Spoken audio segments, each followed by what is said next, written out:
Hi, I'm Trooper Smacka. Hi, I'm Trooper Wellman, Please stay tuned for a behind-the-scenes look at being a state trooper. and together we can make a difference. Here we are live at 360 Vegas Studios with Leela and Trooper Smacka. Now, you're going to ask, on Trooper Talk, why do we do that? Well, Leela, let me talk to you, and Trooper Smacka, let me say to you that we're privileged to be here today to talk about what we're going to be talking about. And so, I wasn't there. I was in Las Vegas, but I wasn't there where you both were. So, coming up is October 1. Yes. And so, Trooper Smacka, where were you the morning of October 1? Well, the morning of October 1, I was just having any other Sunday, thinking about going to work that night. At the time, I worked urban graveyard here in Las Vegas. And I had been on social media and saw I had several coworkers and friends who were attending the Route 91 Harvest Festival. And it looked like they were having a great time. And I remember even talking to my wife, saying, you know what, next year maybe we should go check it out. And then later that night, the graveyard shift for the Nevada Patrol in Las Vegas goes from 10 p.m. until 8 a.m. So as I arrived started my shift and went on duty, we had a briefing at our Southern Command headquarters here in Las Vegas, which is located just a little over a mile from the Mandalay Bay. And as we began our briefing, we noticed a lot of our command staff cell phones started going off. And the next thing you know, our radios start flaring up. And there's reports of an active shooter at the Mandalay Bay. And that's all the information we had at the time. And so, being that I'm one of our MACTAC instructors, when you hear that, you're visualizing what we train for. And that would be an armed subject walking around indiscriminately shooting at people. We had no idea we had a shooter at an elevated position shooting down onto the concert below. And immediately we all were activated and started running lights and sirens down towards the scene. Our command staff immediately started directing assets to different locations in an effort, already planning ahead to shut down the I-15, which is one of the busiest highways in the entire country. And we got that highway shut down in approximately 11 minutes, which was quite a feat, being that you're talking millions of cars on this road weekly. It's a busy weekend in Las Vegas, a major concert going on, or a music festival. So I was assigned to shut down the ramp at Blue Diamond to get the 15 shut down, and I was going to be the most southern point. And I just so happened to take the route to get there going down Sunset towards Las Vegas Boulevard.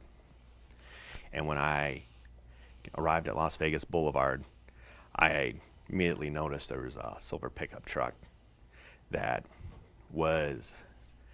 caught my attention because it was all over the road.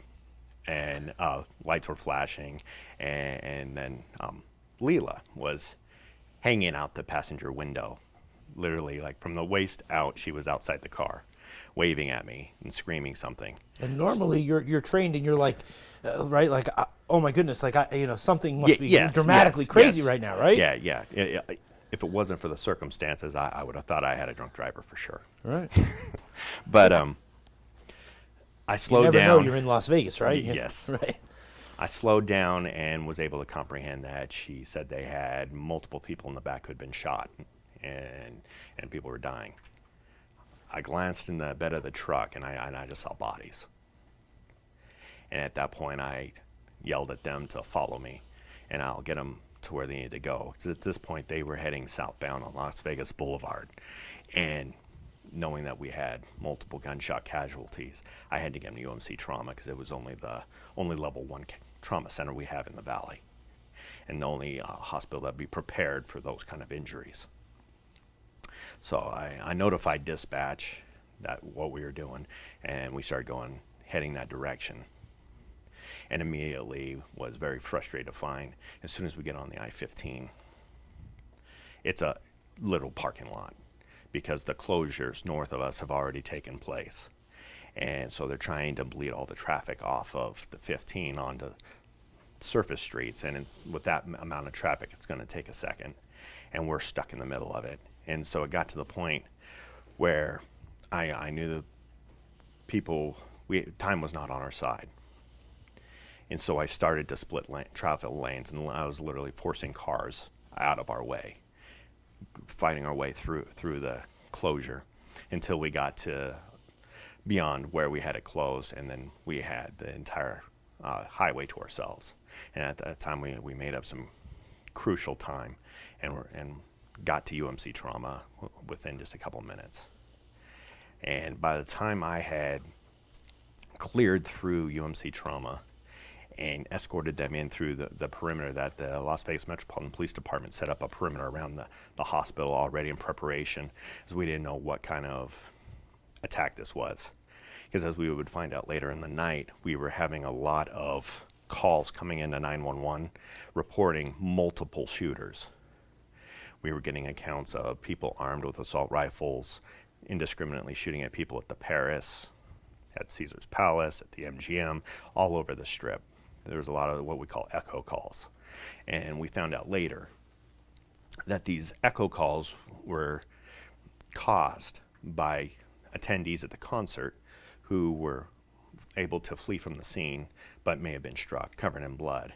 And now they're arriving at the hotels where they're staying, covered in blood, saying there's somebody shooting. And before you know it, we're getting 911 calls that the shooter's at that location. So, being that, we didn't know how many shooters we had. So, it was a really good move where we had important areas like the hospitals, police substations, and other areas of importance. Had perimeters set up for security.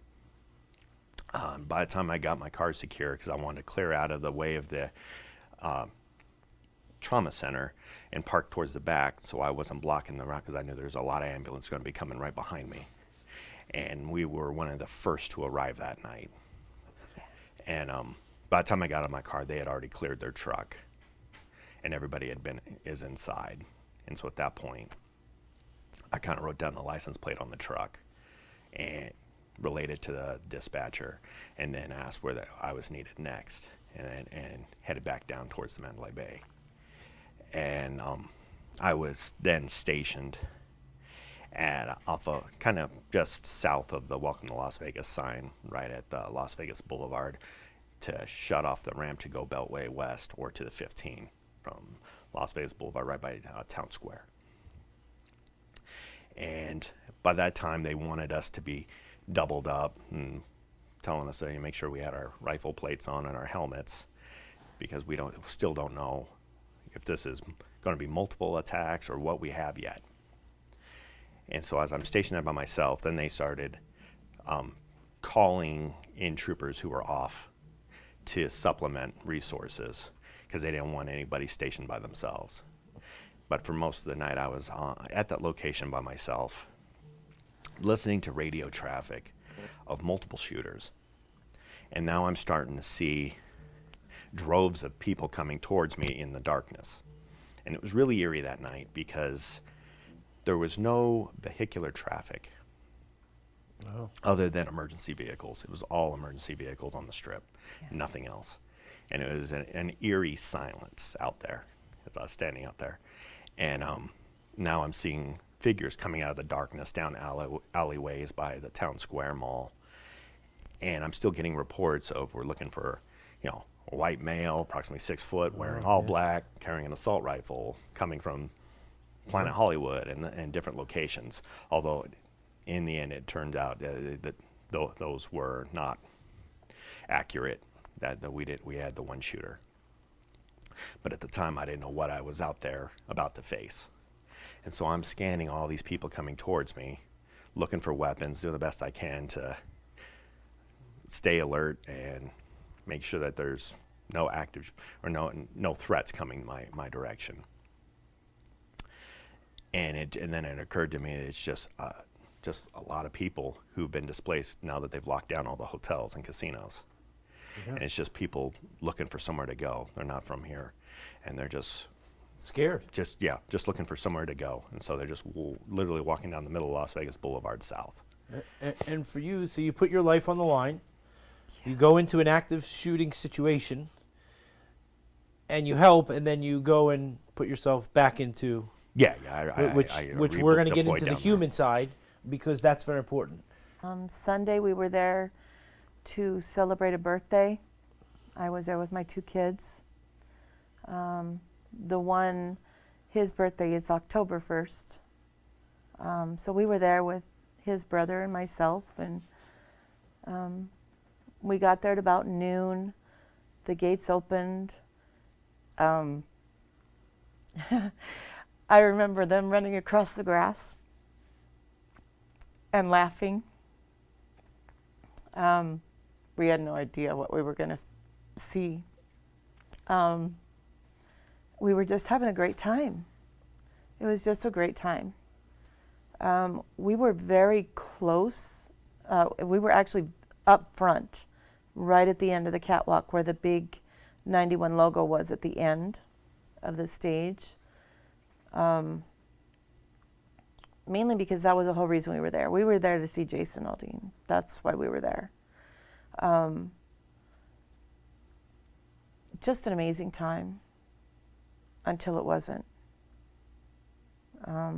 So you're having a great time, and then it wasn't, and tragedy. Yeah. How do you decipher between the sound of the music and a gunshot? It took us a second, because the first round we thought, who brought in fireworks? Who did that? That's just stupid, It was the second round where we realized that that was not the case, because we started hearing ricochets. And we knew right away that this was really bad. This was really bad. And we put our back up against the barricade because we were on the east side. So our back was now against the barricade with our back to the strip. And my son, Devin, who you'll speak to, quickly realized, he says, those are coming from up there. And I kind of looked, and you could not see a lot, but you could tell that that's where the sound was coming from, kind of. And I remember people screaming and yelling and running and crying, and they were just running. They didn't know where. It looked like a stampede. We just stayed still and tried to figure the best way out. And we just went along the barricade and then out behind the VIP and out gate 6 to the parking lot across the street. And then that's where we found the family that we put into the truck and was taking them to the hospital. Now, we were going south on the boulevard when Trooper Smacka found us, because we were headed to St. Rose. That was the only thing we knew. We knew she needed a hospital, and that's where we were going. When he found us and we started following him, I remember him turning onto Blue Diamond, and my thought at that point was, he's getting on the freeway. This isn't going to work out good, because that tailgate's down and there's 4 people back there. One of them was my other son. And so Devin was able to get him to stop. I jumped out, I put up the tailgate really fast, and then we were in a parking lot of cars, and it felt like an eternity. It really, truly felt like it took forever. I know that we were being blocked by one semi that was in the way that just wouldn't move. I don't know, is it because he didn't have anywhere to go? You're big. Start pushing people, buddy. Move. I know you didn't know what was going on, but something's going on that we're behind you and he's making so much noise with his car. Somewhere along the way, there was a white truck behind us with lights in it too. I don't know where he came from. And he started yelling at people to get back in their cars because they was getting out and trying to figure out what was going on. And he started telling them to get back in their cars, mind their own business. And we ended up finally getting through traffic. And we did end up at the hospital quite quickly. We never really knew their names or anything that happened until about a week later when they found us through a Facebook page called Find Your Las Vegas Hero or something. And they posted their story, and someone, a friend of a friend, recognized the description of the truck and got a hold of us. And then we were able to talk to the people that we took to the hospital. And it was actually their daughter that got shot in the arm with a through and through. And we found out she was a twin. And they're just amazing people. They're family now. I was just we were just very fortunate to be in the right place at the right time, I guess. We just knew we wasn't going to leave him there. From a parent standpoint, I remember him looking at me, and I'll never ever forget what the dad said to me. He says, "You've got to help us. We're not from here. My daughter's been shot and she's going to die."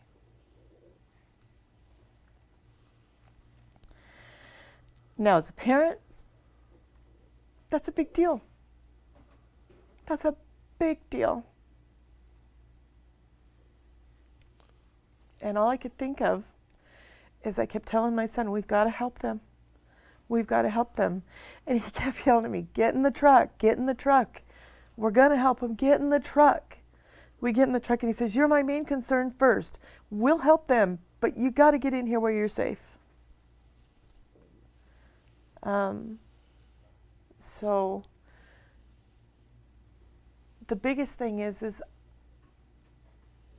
I just want to make sure that it's understood that had it not been for Travis intercepting us and getting us to where we need to be, she probably would have died. There's really no doubt, because it was that bad. And unfortunately, I was told after we got briefed the next morning that there was a lot of confusion and stuff, but they think the car I escorted, that one of them didn't make it. And that broke my heart. I felt like an utter failure, because they trusted me. They literally put their lives in my hands when they encountered me, and I had an obligation to come through for them. And when I found out I failed them, I was in a bad place. I was struggling with that mentally a lot. I got in this profession to make a difference, and when you have a family put the trust of you with the life of their child, and to think that I failed her on my watch, she died, and that's my fault. And so it was a huge thing for me where Devin was able to hunt me down. I think he contacted our dispatchers and was able to figure out I think he had my license plate, and hunt down which trooper was out with them. And then they put me in touch with Rachel, who was Taylor, the young girl who was shot, her stepmom. And she explained to me, no, Taylor's going to make it. She survived. And then they told me that the doctors had told them that they were among the first to get surgery that night. And that had it been another minute or two, she wouldn't have made it. We got her there just in the nick of time. And that was huge because I was already struggling with another death from that night. While I was waiting for my backup at that closure, my backup arrived, and he also had an Arizona State Trooper with him. And this Arizona State Trooper just happened to be in town for a convention or something. And just poor timing on his part on this convention. Yeah, he's in the middle of all this, and he stepped up, and he encountered another pickup truck that had 2 people in the back of it. And they brought the truck down to where I was located. And as it turns out, that was the night I came across one of the deceased victims, and it was Denise Burditus, who was in town from West Virginia with her husband attending the concert, and she was hit with a fatal shot and was deceased. There was no question about it. She was gone. And they had her in the back of the pickup truck with her husband, and they're wrapped up in a white sheet, and he's clutching onto her still very tightly. And I know the Arizona State Troopers briefed us that they already came across, I believe it was an AMR ambulance, who did pronounce her deceased, but wouldn't take possession of her because they needed to save space for those who they could save. And so these poor people are just driving around in a circle around Las Vegas, trying to figure out what to do with Denise. And her poor husband's just sitting there still clutching onto her, and I remember just looking at them in the bed of that truck and feeling completely useless. I mean, you've known me for a while, Neil, where I'm in a position where I talk for a living. Yeah. It's not very often I'm at a loss for words, and I'm staring at this poor man who's just lost everything. And I didn't have anything I could say to him. Well, what am I going to do to comfort him? There's nothing. And so with that, and then finding out that Taylor may not have made it, it was quite a blow that night. And so it literally saved me, I believe, when they found me and informed me that Taylor did in fact survive.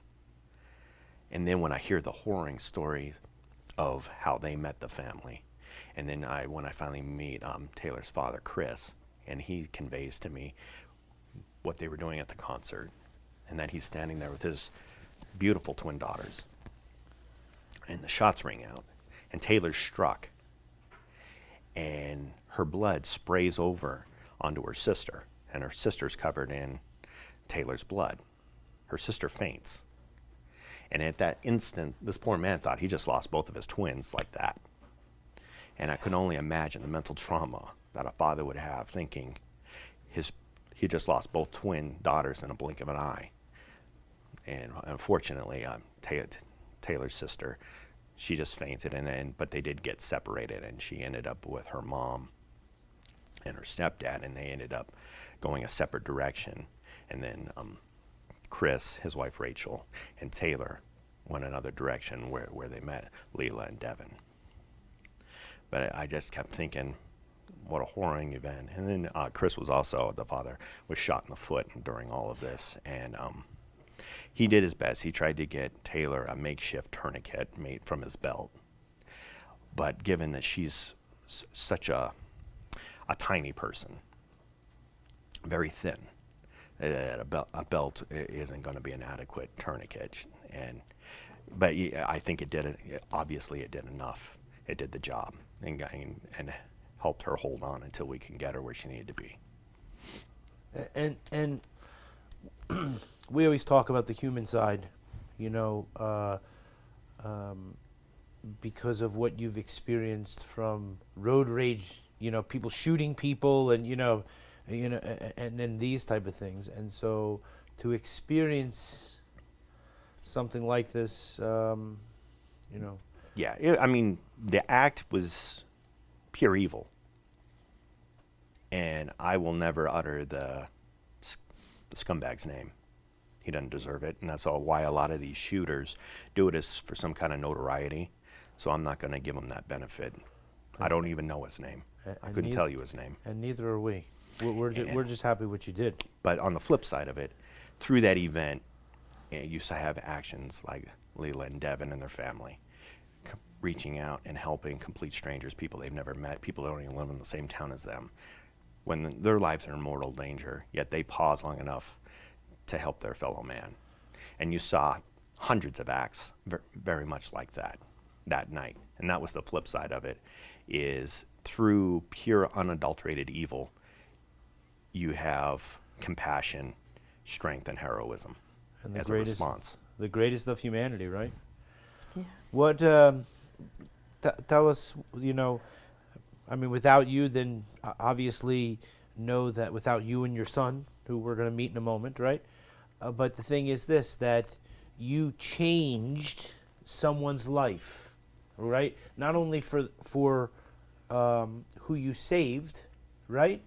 But here's someone mentally that wouldn't have been able maybe to handle it, right? And is there to protect us. So you and your entire family, right? And I like the fact that, the part of that you mentioned, being a mother, right? I mean, I can only imagine, your son's there and he's like, "Mom, get in the car," right? And you're hanging out the window, right? I mean, take me to the point. I just want to know. So you're hanging out the window like, I need help, right? And your son is in the car, right? He was driving like a I'm madman trying to down find the some boulevard. form of laughter in here. You know what I'm saying? He did everything in his power. See, the lights are blinking. The We sun- go through this all the time when we have good power, good energy. The son in the back did everything he could to help. And all I knew is, on top of the fact that Devin was running the air horn on his truck and every single light was flashing on that truck that he had, and driving down the boulevard, we were just trying to get somebody's attention because we could see officers going the other way. We knew that they were going that way. And I really didn't realize that it was at sunset where we encountered him. I just know somewhere along the way, he ended up coming up beside us. And he yells at me, "Gray Dodge, follow me." And I'm like, "Okay." I don't know where you're taking us, but we'll follow you. You know where you're going. And so you and your family Yeah. saved someone's life, right? Just like Trooper Smacka said, you know what I mean? 1 extra minute, 2 extra minutes, whatever. You know what I'm saying? There had to come a point where extra minutes someone would have been deceased. Yeah. How do you live with that today? It's funny. Not funny, haha, just funny, strange. Sure. How something like that can change so many things for so many people. You realize how strong you really are, mentally and emotionally. Something so horrific, catastrophic and horrible.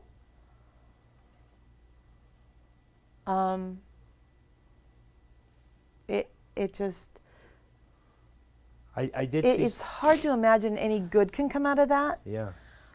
But there was a lot of good that came out of that. Our city actually came alive. And they were there for everybody. Locals, non-locals. What do you need? What can we do for you? How can we help? And I mean, Vegas has got a just this nasty stigma to it anyways. And that isn't who we are now. A lot of people see us different. And I just want to end with the fact that when you came today, when Trooper Smacka saw you at the door, which no one else saw because it was behind, we weren't filming, but you could tell the genuineness between you and Trooper Smacka and your son, who we're going to meet. But you could tell that, because I get the opportunity to see him on a regular basis, and so it was really wonderful because you could tell the connection and the passion that he truly feels, about this subject and everything, but about what transpired. So, well, he's family, so it's okay. Yeah. I'm not sure how I would have met him had we not met this way. He'd have been probably pulling me over and giving me a ticket or something, but you know. But maybe you would have he's smiled family. and you would have been like, all Oh, right, I would you know what I'm saying? have. I would have owned it because I just own it if I get in trouble. I just do, you know. But he's family, and if there's ever anything in this world that he needs, and I have it, it's his. It's his. Well, we thank you very much for coming and spending some time. We're going to talk to your son, and we're going to go through some photos and stuff like that of the event. And so we appreciate you coming. We have Devin now, where his mom was here before. So, Devin, great that you're here, and Trooper Smack is back with us as well. Thanks for having me.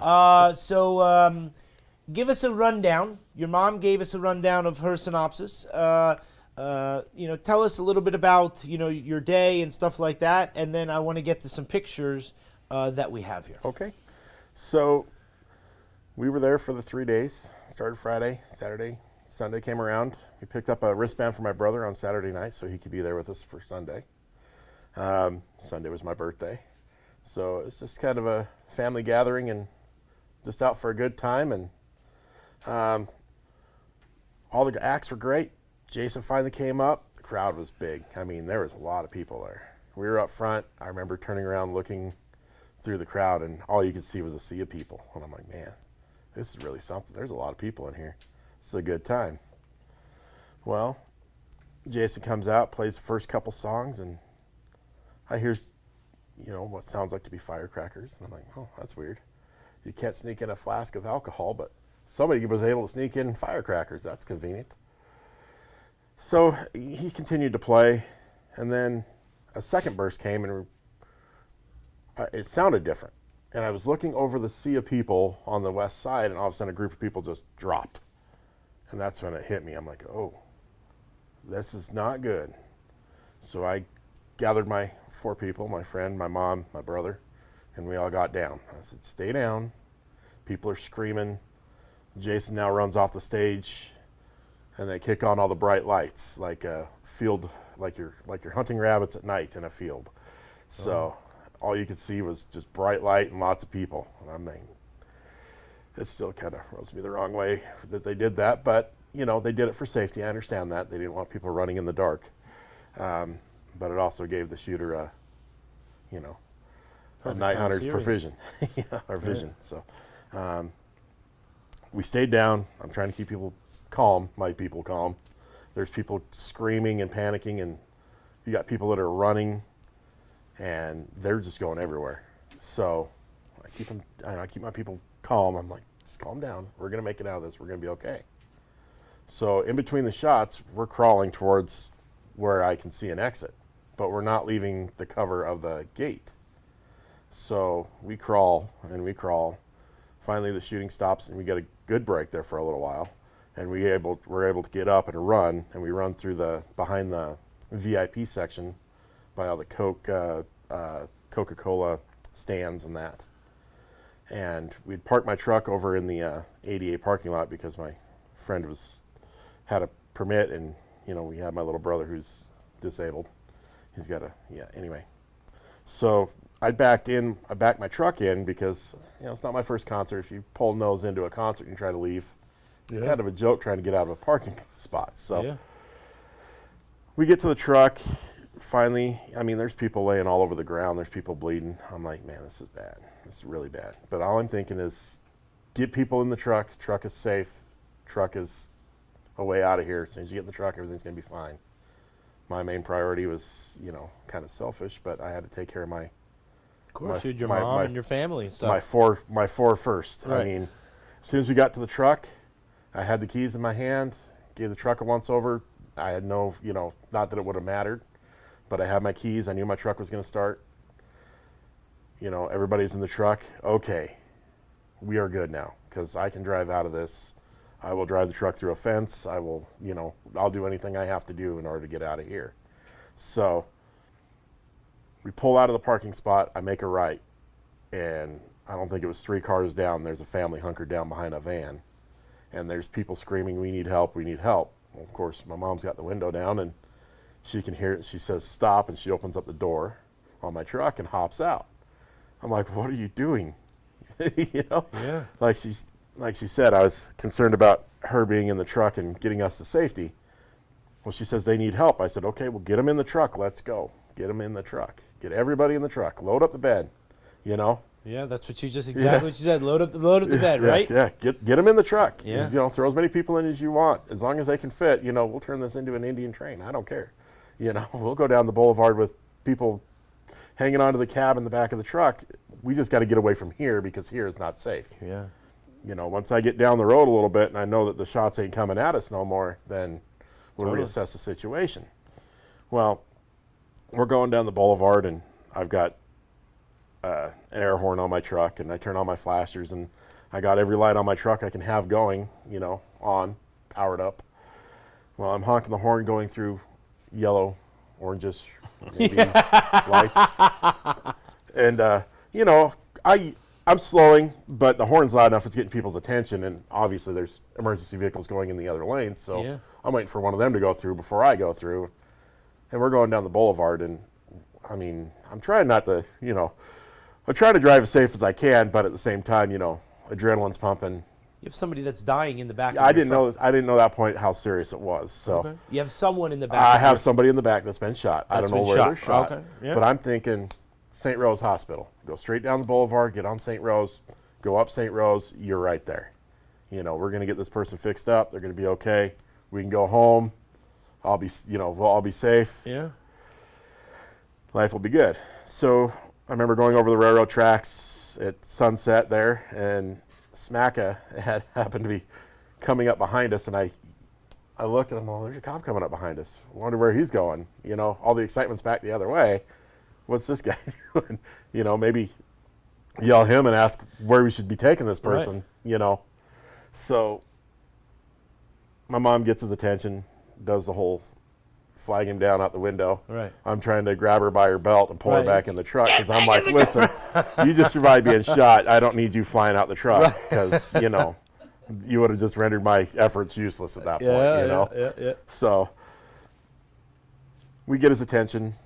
He says, follow us. He makes a right onto Windmill, onto Blue Diamond, because I failed at following directions. Yeah. And we missed the on-ramp at the 215 there, I guess. So anyway, we had to stop there short of the on-ramp because I told her, I said, I can't go on the freeway with the tailgate down. So you have to tell them, suck it up and shut that tailgate. Yeah. So I shut the truck. I'm hitting the horn, and I don't know if you heard the horn or not, but he stopped.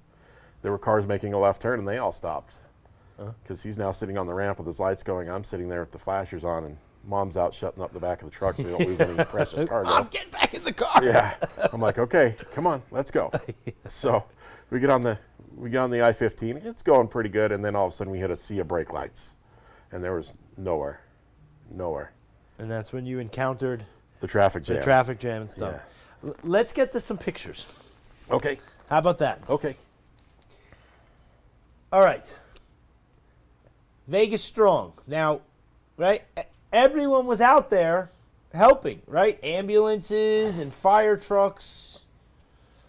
Everyone participated because the whole entire city and, you know, you could say the state was involved in that, Yes. right? And this was pieces done by an artist who's a first responder out of Canada.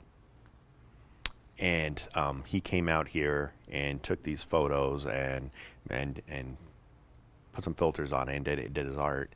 And the amazing thing about it, though, was everybody in the picture worked that night. Everybody in this picture was down there. And if you look closely, in the corner where the Metro officers are, Yeah. you'll see a ghosted image of Officer Charleston Hartfield, who was killed that night. You can see him between the Metro officer and the Oh, yeah, AMR right here. paramedic. Right Yes. there. Yeah.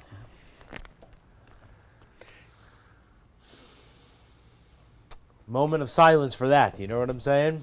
For the officer. All right, I got a video here. Sergeant Jason Barachek made the video. Yes. And so this video is about 2 minutes long. I will leave the floor open to you while we watch it. Yes. And you tell us right off the bat, you can see this is a scene on Las Vegas Boulevard, and you can see the chaos there, as you had Metro officers and a state trooper clearing the scene. And then just some footage from the concert grounds, and again on Las Vegas Boulevard, the emergency personnel arriving. It's a state trooper I worked with that night running across Las Vegas Boulevard, Tropicana. Strip closed. And there's a state trooper getting ready to clear. This is the one you were Paris. saying, right? Yep. And so in this situation, you have no idea of who is friend and who is foe, right? I mean, Yes. And this is a great shot of you have North Las Vegas PD, Metro PD, and NHP all working together to clear, I believe they were clearing the Paris Hotel. And there's a couple troopers closing down Las Vegas Boulevard the next morning. And then the candlelight vigils that followed. And he just recently passed away, the Yes, gentleman that was who very did sad. the things in the ground. And then this was all the troopers that were there that night. We were invited to meet the president when he came to town to visit UMC and Metro headquarters. And so this was all the troopers at work that night. And that was my very first interview. I guess it kind of led to me being PIO. I noticed from working overnight I was a lot more pale. And so, I mean, tremendous honor.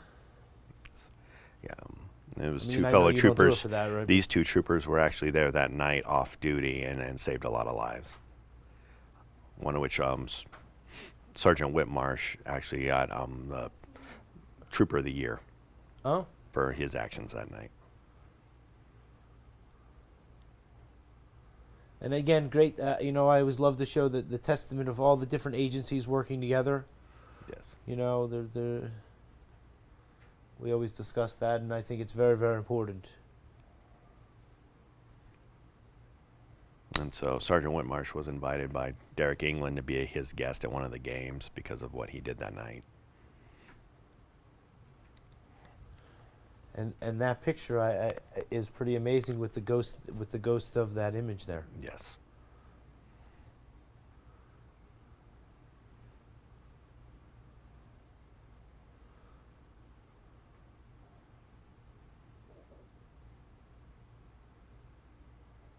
And then this is everyone who's perished. Yes. So, we always talk about the fact of, the wrong way driving and all these type of things. But at the end of the day, each one of these people, they're not having dinner tonight. They're not going home and stuff like that. No. And we also talk about like the ripple effect. I mean, this has reach that went across the entire country. Internationally, there's people from around the globe who were in attendance that night, and it had an effect on people all across this globe. And one of the things that we look at is that people were just going to have fun. You were, by the way, happy birthday. Oh, thank right? you. But that's why people were going there. Mm-hmm. We always talk about Las Vegas, hanging out, go and, drink or do whatever, responsibly in the whole thing. But Yeah, I like you see in this picture. It's Taylor, her twin sister, and their mom before everything went bad. no one expected that they were going to come there and. All right. Oh, we went backwards. So this is her in the hospital, Yes. and tragedy. And so thank goodness for you and your entire family, right? I mean, we always love to show the pictures on Trooper Talk because we found that the pictures is what gives the most impact. This is, I'm Yeah, not I'm not a catastrophic doctor, injuries. right? No, and she's such a sweet girl and so petite, and for her to be hit with a high-powered rifle and the damage it did to her, it's catastrophic. And just what a strength of character she has, and just being a strong person in general. She's had to undergo dozens of surgeries, and she's living her best life. She's back to work. I believe she's regained some function of her arm, where at one time they didn't know she was going to have function of her arm.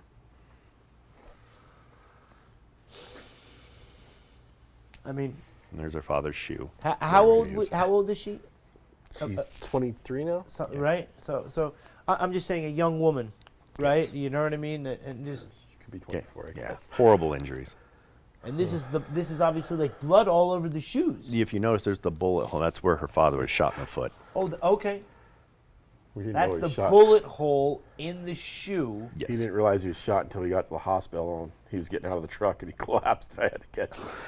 He's like, I mean, he's worried about his daughter, Yeah. right? I mean, Yeah. he- carried You're her. running on adrenaline. He was running carrying on adrenaline. He was carrying his daughter with a shot foot. He carried her probably a good 200 yards. Unbelievable. And then this was a picture of Denise Burditus on the cross in front of the Las Vegas sign. And this is the one that we Yeah, she was in the back of the discussed, pickup I mean, truck. in the back of the.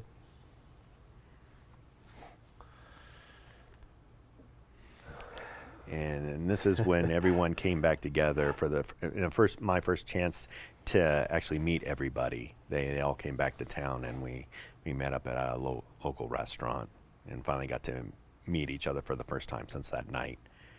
And let me ask you, you totally break down. Yeah, I'm a crier. Yeah. but when you break down though, is it a sense of sort of relief though for yourself in a personal way to just Yeah. It's just right? Like, it was just you know. it was overcome with emotions, and it was a sense of relief and genuine happiness just to see. I had experienced the worst case scenario, and thankfully it turned out that that wasn't the case, and that she had the strength to pull through. And so it was an incredible joy to finally meet her. I had never laid eyes on Taylor before this moment. I mean, we know that it's obviously going to be very tough, right? You know what I mean? Like, you know, one part of a person passing, and then another part of someone, you know, living. You know what I'm saying? But right? Yeah. You should have heard it when I called him and told him that she was alive. Yeah. I mean, tell me about this very quickly. so You after- call him on the phone? Yeah. So after the event, I wasn't sure what had happened. I didn't know who they were. Like my mom had said, you know, I had no names. I had no numbers. Nothing to go on other than they weren't from here. And I was on Facebook, and they created this Find My LV Hero page, and they had shared their story on there. And I told a couple of friends of what had happened, and one of them sent me a link to this and said, "Hey, were these the people that you helped?" And I read through the story. There's a lot of good similarities in that story. I said, let me reach out to them, and we'll see what what they can tell me. So, you know, I'm not one for, you know, I'm not a hero. I'm not you know, I didn't want any recognition. You know, I just did for somebody else what I hope somebody would do for me and my family. You know, Of course.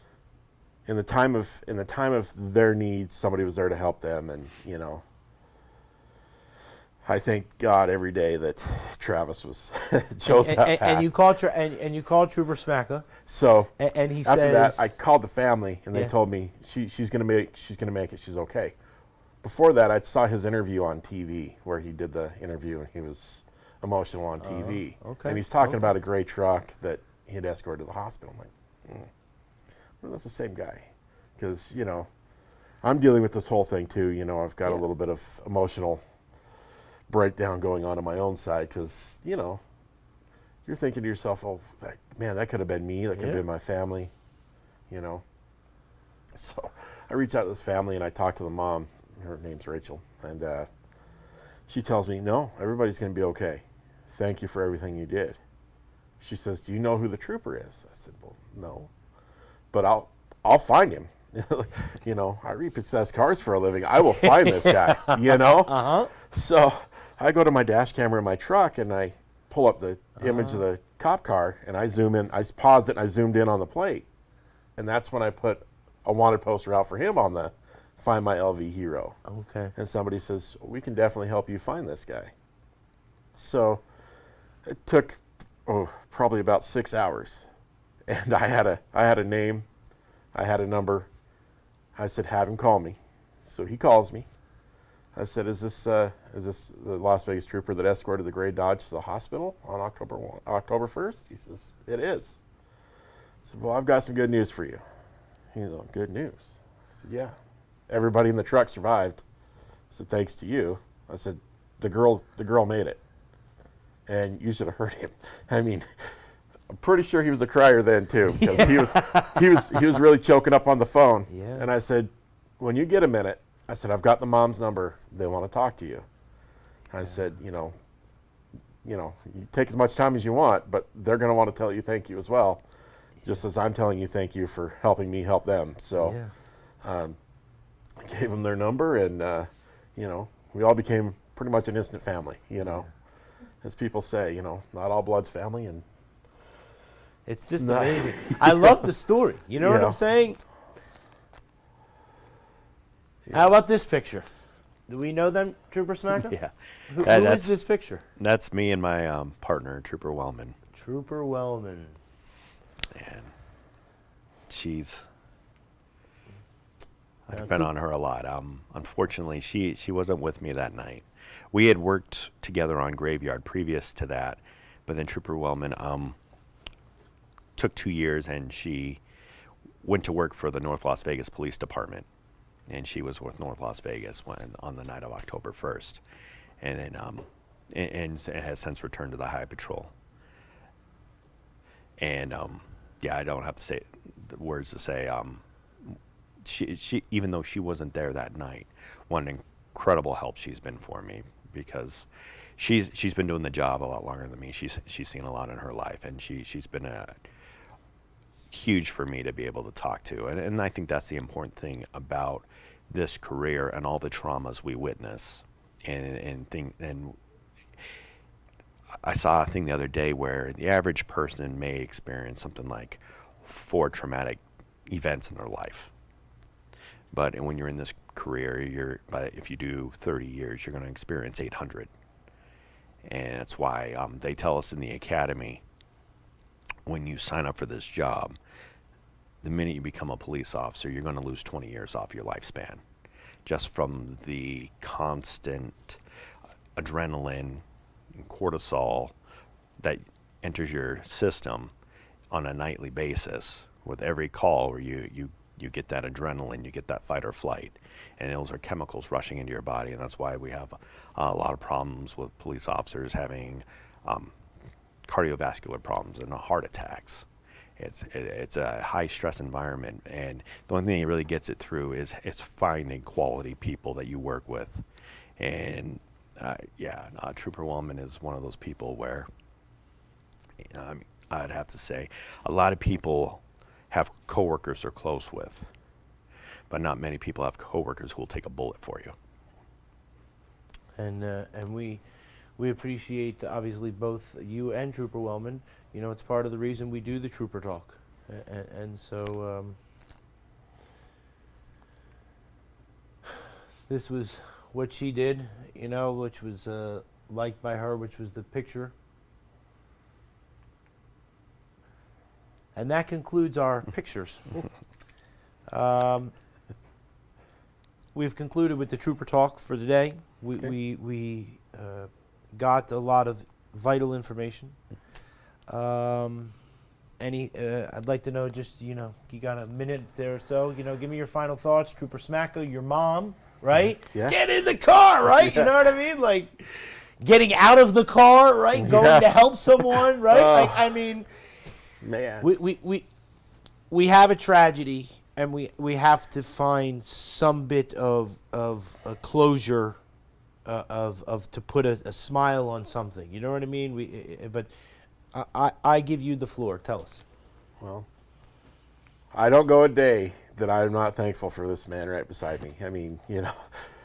I know that, the event has passed, but, he's like a brother that I never had, If I ever needed anything, and I hope he realizes if he ever needed anything, he could call us, any of us, and we'd be there. They live in California, but they can be here in 5 hours and, at his feet, helping him out, And it's a crying shame that more people aren't as caring for the people who watch out for us and help us in our time of need. I mean, it's been a real situation over the past couple years with the whole, anti-police movement thing, and it's really bothered me because I have family. My uncle was a police officer in Tooele County, Utah. He's recently retired because of the political side of the job, and which I'm thankful he's retired, because now I don't have to worry about getting a call that somebody who didn't like police officers took my uncle from me. But I still got a brother. he just happens to be closer to me. Yeah. This is a great man, and I know that not all people will say that about an officer, but most officers out there, they are great people. They will do anything to help anybody at any time. They will put their life on the line to save anybody. They will do anything they can to help people. People just need to be more understanding about how difficult the job is. I've never done it. I have no idea what he goes through on a daily basis, but I saw a glimpse of it that night, and just that glimpse is pretty much all one person would need. Yeah, I feel the same. I always talk to him about that. We appreciate you coming on. Yeah. Trooper Smacka, we've had the conversation. You do not do any of this for any type of recognition. No, you know what I mean, and you're the most humble of. And you and all police officers and all the troopers that have come in. You know what I mean, and that we know they don't do it for that. No, it was important for me to have Devin and Leela on today because the recognition goes to them. I was purely just in the right place at the right time. That was it. The important thing were the everyday people that went above and beyond and stepped up for their fellow man, whether it was what they did, or you hear stories of another gentleman who actually stole a car or stole a truck or borrowed a truck rather, ran through a gate and loaded his truck with victims and took off. You hear countless stories of a young man who saved multiple people last night after being shot in the neck himself. And they're the heroes. I mean, we were just in the right place at the right time trying to do the best we could. We have tremendous acts of heroism all across. Yes. Gentlemen, we appreciate you coming in, describing to us all about the October 1st. Happy birthday again. Thank you. And we will, Trooper Smacka, thank you again for everything. And thank you, Neil, for giving us a moment to share our story too, because it's, as every year passes on, it's going to become more and more distant. But it's critical and incredibly important that people don't forget. We will never forget. I mean, and that's why it's the worst mass shooting in the United States. We will continue to do that, right? So every year, before this is going to be our anniversary thing that we're going to come in, and we're inviting you and your mom. Okay. You know what I mean? Your mom's great. She smiles, right? All she wants to do is laugh and have fun, right? Yeah. Get in the car. Yeah.